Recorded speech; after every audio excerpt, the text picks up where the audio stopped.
Assalamu alaikum 10th class. How are you? In yesterday's lecture, we completed the translation of Unit 5 and today we will start from its exercise. Question number B. Choose the correct option. After the fall of Muslim in Spain, the masjid was converted into cathedral. It shows that Muslims were overthrown by Christians. We can achieve dash again if we kindle in ourselves the master passion ishq. So we can achieve, right answer is C, exalted state of moral and spiritual character.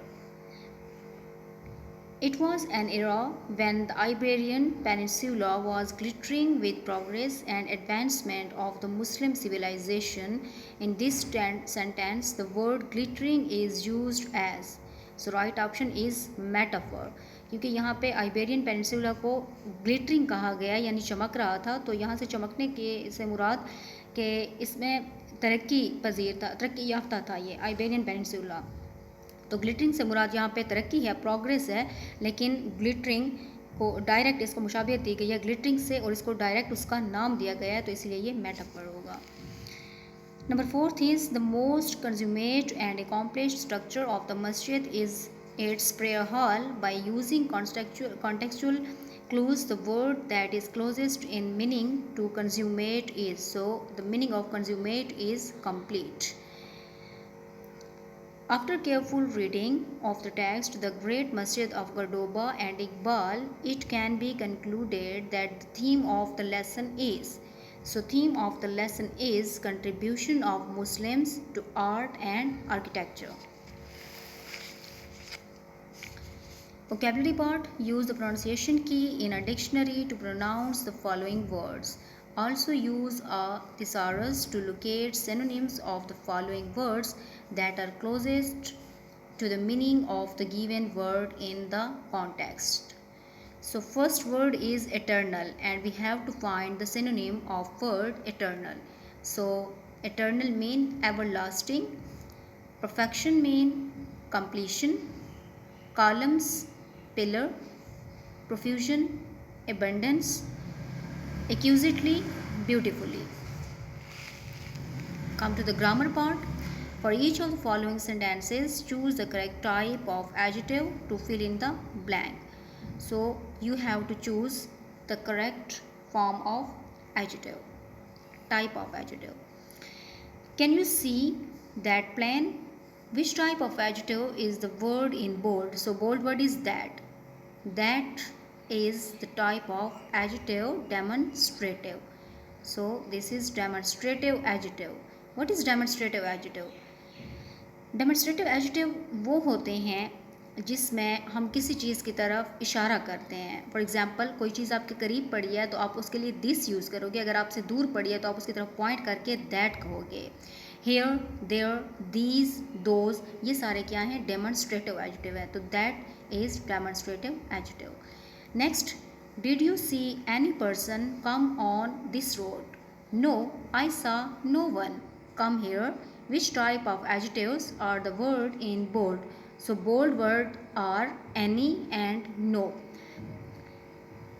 So this is any and no are indefinite adjective.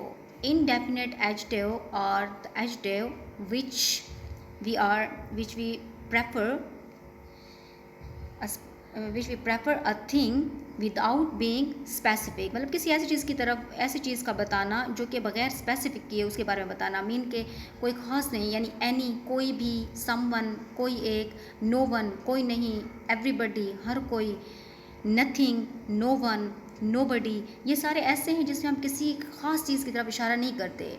मतलब कुछ ऐसे होते हैं जिसमें हम specific की तरफ इशारा करते हैं, लेकिन कुछ ऐसे होते हैं जिसमें स्पेसिफिक किसी एक बंदे का स्पेसिफिक नेम लेके या उसकी कोई मतलब निशानी नहीं बताई जाती, बस ऐसे ही कहा जाता है nothing, no one, somebody, someone, anyone, anything. तो ये सब किस में आते हैं? इनडेफिनेट एडजेक्टिव में आते हैं।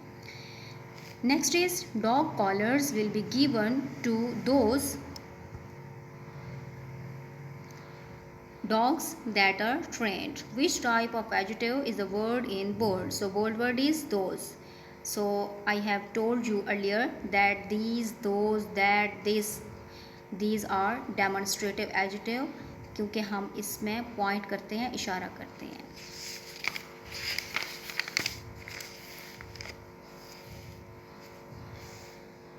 He was asked to spot the car that crashed and he identified the red one. सो इधर भी हमने बताना है, बोल्ड वर्ड रेड है तो रेड के बारे में हमने बताना है कि रेड क्या है. तो रेड भी इनडेफिनेट एडजेक्टिव है क्योंकि इसमें भी कोई स्पेसिफिक थिंग के बारे में वो नहीं किया गया, बल्कि उसको आइडेंटिफाई किया गया है रेड वन से. तो रेड तो मतलब एक नहीं होती, काफ़ी सारे होते हैं जिसमें कोई स्पेसिफिक पॉइंट नहीं किया गया, इसलिए ये भी इनडेफिनेट एडजेक्टिव है. Next, the brave few fought the war. So word is brave, bold word is brave. अब ये देखें इसको, the brave few fought the war. तो ब्रेव, ब्रेव किसकी तरफ इशारा कर रहा है? फ्यू की तरफ, जो क्या है यहाँ पे प्रोनाउन है. तो ब्रेव किसकी तरफ पॉइंट कर रहा है? प्रोनाउन के बारे में बता रहा है. ब्रेव से मुराद यहाँ पे प्रोनाउन है. The brave few fought the war, so an adjective that modifies the pronoun. Next, fill in the correct degree of adjective. यहाँ पे डिग्री से हमने इनको फिल करना है. डिग्रीज कौन कौन सी होती हैं? सिंपल डिग्री यानी पॉजिटिव, उसके अलावा कंपैरेटिव डिग्री जिसको हम ER से करते हैं, जिसमें दो चीज़ों का मुकाबला होता है, आपस में कंपेयर किया जाता है. और सुपरलेटिव डिग्री वो होती है जिसमें हम मोर देन 2 को आपस में कंपेयर करते हैं. My house is big dash than yours. अब यहाँ पे कंपैरेटिव डिग्री में हमेशा आप THAN यूज़ करते हो, यानी इसमें एक तो दो चीज़ों का आपस में कंपेयर करना होता है, दूसरी बात यह है कि इसमें THAN वाला यूज़ होता है. तो जहाँ पे भी आप THAN दैन देखें, इसका मतलब है आपने यहाँ पे कंपैरेटिव डिग्री लगानी है. आपके पास बोल्ड वर्ड में है, ब्रैकेट के अंदर है बिग, तो आपने बिग को यहाँ पे जो इसकी राइट डिग्री है उसी से फिल करना है, यानी बिग ही लिखना है, बिगर लिखना है या बिगेस्ट लिखना है. तो यहाँ पे मैंने आपको बताया कि जहाँ पे दैन आ जाए वहाँ पे हम कंपैरेटिव डिग्री लगाएंगे, और कंपैरेटिव डिग्री की एंड पे ER लगता है. So big, bigger than yours. This flower is beautiful dash than that one. अब यहाँ भी दैन है तो इसका मतलब है हम यहाँ पे कंपैरेटिव डिग्री लगाएंगे. बट स्टूडेंट्स यहाँ पे कुछ डिफरेंस है, यानी कि कुछ वर्ड्स ऐसे होते हैं जिनके सैलेबल्स बनते हैं. यानी कि अब ये ब्यूटीफुल वर्ड थोड़ा लेंथी है, इसके सैलेबल्स बनते हैं ब्यूटीफुल, यानी इसको 3 पीसेस में लिखा जा सकता है, इसके सैलेबल्स हैं. तो जिस वर्ड में सैलेबल्स आएँ उसको हम कंपैरेटिव और सुपरलेटिव डिग्री बनाते वक्त मोर और मोस्ट का यूज़ करते हैं. जब कंपैरेटिव डिग्री लिखते हैं तो हम उससे पहले मोर लिखते हैं और सुपरलेटिव में मोस्ट लिखते हैं. This flower is more beautiful than that one. अब यहाँ पे दैन भी है, इससे भी आप समझ सकते हैं कि यहाँ कंपैरेटिव लगाना है, और ये सैलेबल्स हैं तो इसमें हम मोर लगाएंगे, more beautiful. This is the interesting dash book I have ever read. अब ऐसी बुक है जिसको हम मोर देन 2, यानी बहुत सारी बुक्स में से किसी एक के बारे में कह रहे हैं कि ये बहुत इंटरेस्टिंग है. तो मोर देन 2 से जब यहाँ पे बात आ जाए तो इसके लिए हम मोस्ट लगाएंगे. So this is the most interesting book I have ever read. Non smokers usually live long dash than smokers. अब यहाँ पे है लॉन्ग और यहाँ पे क्या लगा हुआ है? दैन है. तो इसका मतलब है हम कंपैरेटिव डिग्री लगाएंगे longer. Which is the dangerous dash animal in the world. अब इस पूरी दुनिया में तमाम एनिमल्स में डेंजरस के बारे में बताना है, तो ऑब्वियसली हम यहाँ पे जो है सुपरलेटिव डिग्री लगाएंगे. So most dangerous. A holiday by the sea is dash than a holiday in the mountain. अब यहाँ पे दैन है तो इसका मतलब है हम कंपैरेटिव डिग्री लगाएंगे, और गुड की कंपैरेटिव डिग्री बेटर है. It is strange but often a cola is expensive dash than a juice. So we have to fill this blank with comparative degree more, more expensive. Who is the rich dash woman on earth. अब यहाँ पे एक women की बात हो रही है पूरी अर्थ पे, यानी पूरी ज़मीन पे जितनी भी वीमेंस हैं उनमें से किसी एक की तरफ पॉइंट करना है. तो यहाँ पे हम सुपरलेटिव डिग्री लगाएंगे रिच, रिचेस्ट.